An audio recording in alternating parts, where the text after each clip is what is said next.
வணக்கம். தமிழ் இலக்கியத்தோட போக்கையே மாத்தி அமைச்ச சில பேர்ல ஜெயகாந்தனுக்கு ரொம்பவே முக்கியமான ஒரு இடம் இருக்கு. அவரோட வாழ்க்கை அது வெறும் ஒரு எழுத்தாளரோட பயணம் மட்டும் இல்ல, அது ஒரு முழு சகாப்தத்தோட வரலாறு. வாங்க அத பத்தி நாம இப்போ விரிவா பார்க்கலாம். ஜெயகாந்தன்னு சொன்னாலே போதும், நமக்கு முதல்ல ஞாபகம் வர்றது அவர் வாங்கின விருதுகள் தான். ஞானபீட விருது, பத்மபூஷன், சாகித்ய அகாடமி, அடேங்கப்பா லிஸ்ட் ரொம்ப பெருசு. இதெல்லாம் சும்மா ஏதோ விருதுகள் இல்ல, நம்ம இந்தியாவோட மிக உயரிய இலக்கிய கௌரவங்கள். இது ஒவ்வொன்றுமே அவரோட எழுத்தோட ஆழத்துக்கும் இந்த சமுதாயத்துக்கு அவர் செஞ்ச பங்களிப்புக்கும் கிடைச்ச ஒரு பெரிய அங்கீகாரம்.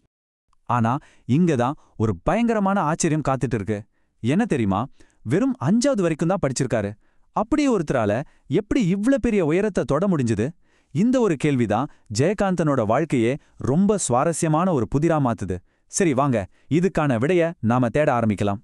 நாம தேடுற அந்த கேள்விக்கான பதில் அவரோட சின்ன வயசுலேருந்தே தொடங்குது.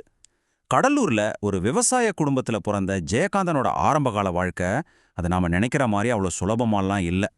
அதாவது முறையான கல்வி, ஸ்கூல் படிப்புன்னு பாத்தீங்கன்னா அது 5ஆம் வகுப்போட முடிஞ்சிடுச்சு. ஏன்னா ஸ்கூலுக்கு போறதெல்லாம் அவருக்கு கொஞ்சம் கூட விருப்பமே இல்ல. ஒரு பக்கம் ஸ்கூல் மேல விருப்பம் இல்லாதது, இன்னொரு பக்கம் அப்பாவோட பயங்கரமான கருத்து வேறுபாடு, இப்படின்னு பல காரணத்தால அவரோட சின்ன வயசு ஒரு போராட்ட களமாதியே இருந்துச்சு. இதோட உச்சகட்டமா தன்னோட 12வது வயசுல வீட்டை விட்டே ஓடி போயிட்டாரு. இதுதான் அவரோட வாழ்க்கையில ஒரு முக்கியமான டேர்னிங் பாயிண்ட். சரி, வீட்டை விட்டு போன அந்த பையன் எங்க போயிருப்பான்? அவனுக்கு உண்மையிலேயே கத்துக் கொடுத்த கல்வி கூட எது தெரியுமா? அதுதான் கம்யூனிஸ்ட் கட்சி ஆபீஸ். இப்போ நாம ஒரு இன்ட்ரெஸ்டிங்கான கம்பாரிசன் பார்க்கலாம். ஒரு பக்கம் 5வதுலே நின்னு போன ஸ்கூல் படிப்பு, இன்னொரு பக்கம் கம்யூனிஸ்ட் கட்சி ஆபீஸ்ல அவருக்கு கிடைச்ச வாழ்க்கை கல்வி. அங்கதான் அவர் கம்யூனிஸ்ட் கொள்கைகள், மகாகவி பாரதியாரோட படைப்புகள், அப்புறம் சூடான இலக்கிய விவாதங்கள்னு எல்லாத்தையும் கத்துக்கிட்டாரு. சொல்லப்போனா இதுதான் ஜெயகாந்தனை செதுக்கின உண்மையான பற்றை. அவருக்கு வாத்தியார்கள்லாம் கிளாஸ் ரூம்ல இல்ல, ஜீவானந்தம் மாதிரி பெரிய கட்சித் தலைவர்களும் வழிகாட்டிகளும் தான் அவரோட உண்மையான டீச்சர்ஸ்.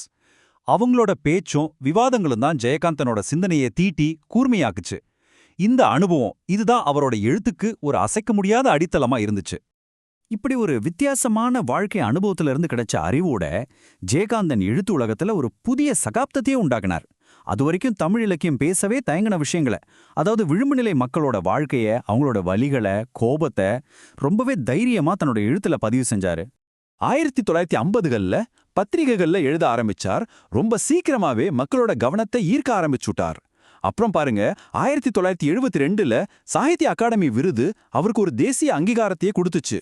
அதுக்கப்புறம் 2002ல இந்தியாவோட ஹையஸ்ட் இலக்கிய விருதான ஞானபீட விருதையும் ஜெயிச்சாரு. இதுதான் அவரோட இலக்கிய பயணத்தோட உச்சம்னு சொல்லலாம்.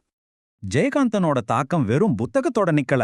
அவரோட கதைகள்ல இருந்த அந்த ஆழமான மனித உணர்வுகளும் சமூக விமர்சனமும் சினிமா டைரக்டர்ஸ ரொம்பவே ஈர்த்துச்சு. உன்னை போல் ஒருவன், சில நேரங்களில் சில மனிதர்கள் மாதிரி அவரோட படைப்புகள்லாம் தமிழ் சினிமால கிளாசிக் படங்களா மாறிடுச்சு.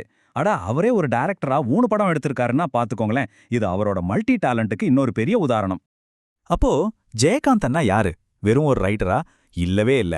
அதையும் தாண்டி அவரோட பங்களிப்பு ரொம்ப ரொம்ப பெருசு. இந்த டேபிள் பாத்தீங்கன்னா அவரோட அந்த பன்முகத்தன்மை நல்லாவே புரியும். ஒரு மனிதன், ஒரு வீடு, ஒரு உலகம் மாதிரி நாவல்கள் மூலமா ஒரு சூப்பரான நாவலாசிரியர், உன்னை போல் ஒருவன் மூலமா ஒரு புரட்சிகரமான ஃபிலிம் மேக்கர், இது மட்டும் இல்லாம ஒரு பத்திரிகையாளர், ஒரு சமூக விமர்சகர்னு கால் வச்ச எல்லா துறையிலையும் தன்னோட முத்திரையை பதிச்சிருக்காரு. ஆக முக்கியமான பாயிண்ட் என்னன்னா, ஜெயகாந்தன் ஒரு தனி ஆள் கிடையாது. அவர் ஒரு இயக்கம், ஒரு ரைட்டர், ஃபில்ம் மேக்கர், கிரிட்டிக்னு பல முகத்தோட தமிழ் சமூகத்தோட மனசாட்சியா ஒளிச்ச ஒரு குரல். அதனாலதான் இன்னைக்கும் தமிழ் பண்பாட்டு வெளியில அவர் வாழ்ந்துட்டு இருக்காரு. கடைசியா ஜெயகாந்தனோட வாழ்க்கை நம்ம முன்னாடி வைக்கிற ஒரு முக்கியமான கேள்வி இதுதான். ஒருத்தரோட திறமைக்கும் அறிவுக்கும் ஃபார்மல் எஜுகேஷன் மட்டும்தான் அளவுகோலா? ஜெயகாந்தனோட பயணம் இதுக்கு ஒரு ஆழமான பதிலையும் தருது. நம்ம எல்லாருக்குமே ஒரு பெரிய இன்ஸ்பிரேஷனாவும் இருக்கு. நீங்களே கொஞ்சம் யோசிச்சு பாருங்க.